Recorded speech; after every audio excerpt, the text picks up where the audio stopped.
Adding depth back into blonde hair used to be something that was really scary to me, so if it's something that you struggle with as well, I'm going to give you a few tips on the best way to approach it. Starting out with formulation, I always reach for Redken Shades EQ when low lighting on blondes because it's definitely not as committal as other toning lines.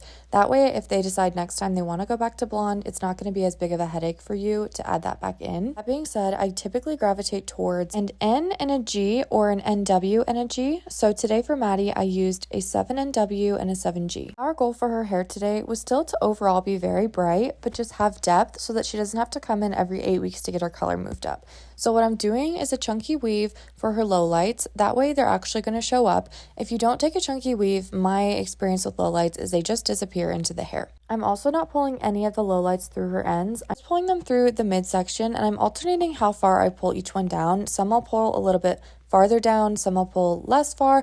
I just feel like that gives a more natural appearance when you alternate that way. So I'm doing the top foil as a low light. This is just going to ensure that blend. So now moving on to the front, I always break up each front section into 2 sections once I get to it, and that's going to depend on everyone's personal hairline. So whatever a manageable section is going to be for that bottom part is where I break it up. So it's going to be different on everyone.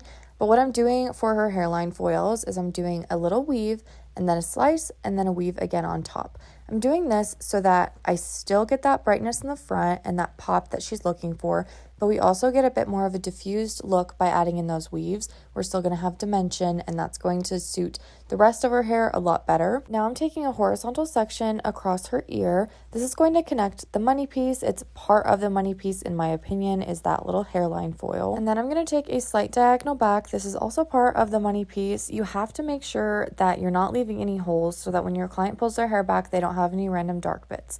So now I'm moving up to that top section and I'm connecting. I'm doing the same exact thing where I'm doing a slight little weave and then a slice and then a weave again. Sorry that I keep getting in front of the camera on these angles. I did not realize I was doing that. I'm not used to shooting in horizontal apparently. Now I'm taking a diagonal section and I'm pivoting slightly so that there's this little pocket of depth that you can see there. That's going to really help build in the depth already. That is her natural grow out before we even add the lowlights in.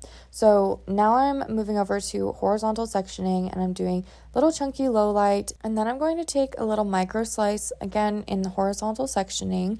I'm just trying to break up this line. So if I were to just add lowlights, you're still going to see that line of demarcation because it was so strong. And she also wasn't quite ready to go that dark to where she didn't have any highlights going all the way up. So I'm alternating now all the way up her head between little micro slices and chunky lowlights. I get a lot of questions about the lightener I use, and I use Blonde Me from, I always butcher the name, Schwarzkopf. And I like to mix the clay and the regular together. There are a few reasons that I like to do this, so I will definitely be making a video about that. But now moving on to her toner, I'm going to use that same low light formula on her root, so 7NW, 7G.